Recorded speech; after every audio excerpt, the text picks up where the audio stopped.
Ali radiallahu ta'ala an says, ثمرة القناعة الراحة وثمرة التواضع المحبة. The fruits of contentment is rest, peace. And the fruits of humbleness is love. Brothers and sisters, Islam is all about developing character. And perhaps these two characteristics are the combo needed to truly develop a virtuous characteristic. A characteristics that is conducive to healthy societies, to healthy families, to healthy mental and spiritual well-being.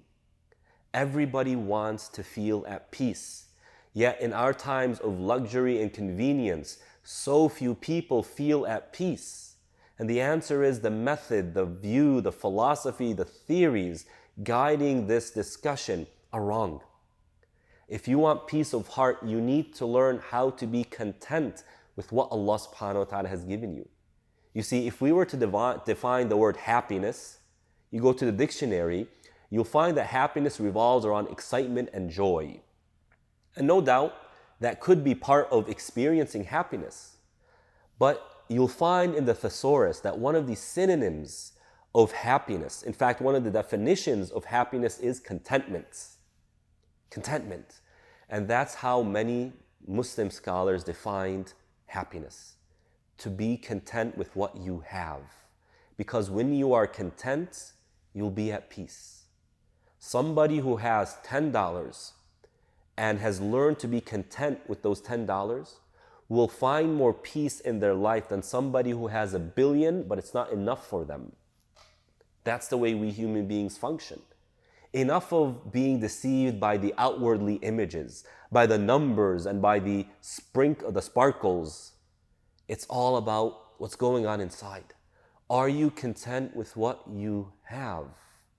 If you can learn to be content with your spouse, with your wealth, with your circumstances, then wallahi, you will find that peace. How can we learn to be more content? We learn to be more content by appreciating the fact that Allah cares more about you than you care about yourself. That Allah knows you more than you know yourself. That Allah knows your future and all the potential outcomes and circumstances and scenarios than you do.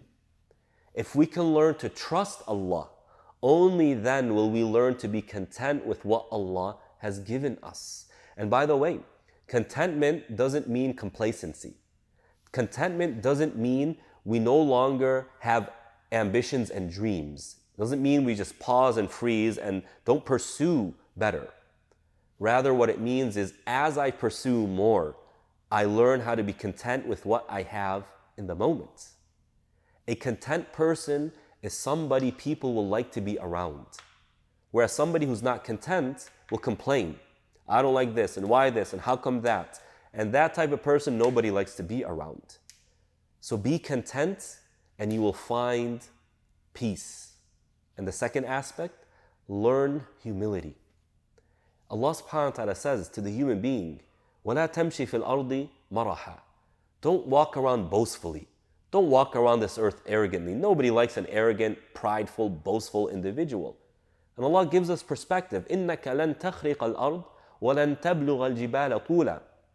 No matter how big you are, no matter how much status you have, how much prestige, how much wealth, you can never pierce the ground, the earth under you, nor will you be bigger than the mountains. You know, if you take your finger and try to pierce dirt, try to get into dirt, you can't. You have to dig dirt. You cannot just push your finger into dirt. You won't get anywhere. Yet, subhanallah, thin roots of thin, feeble, fragile plants are able to pierce dirt and get further down in dirt than you as a human being can with your own finger. You have to dig, subhanallah. So put yourself in place and learn humility. And some ways we can practice humility, dear brothers and sisters, in our times today. One, give salam to everyone. When you see a fellow Muslim, give them salam. And when you see a child, play with them. Be merciful towards them. Pat their head. Praise them for what they do. Show them that you are interested in the things that they are interested in. SubhanAllah, you might think this is silly, but this has a huge effect when it comes to building humility in the heart of an individual. And the third thing we can do to practice humility is to respect our elders. In our times today, elders, these old people, they're not with time, put them off to the side, ship them to the senior citizen homes. You're irrelevant. We don't care about the things that you do and the things that you have to say. That's arrogance right there, dear brothers and sisters. Somebody who's 70 years old, who has seen 70 years of life, who have seen the ups and downs many more times than you have. You think they have nothing to offer? That's pure arrogance right there. You think they're not intelligent, they're not with the times? They might not know how to use the most updated technologies. They might not know how to use social media. But that doesn't mean their experiences have nothing to offer you and I. That comes out of arrogance, but somebody who has the patience to listen to them, the interest to learn from them, can only come from humility. So be a person of contentment and be a person of humility. And inshallah, the doors of virtue and a healthy lifestyle will come with that.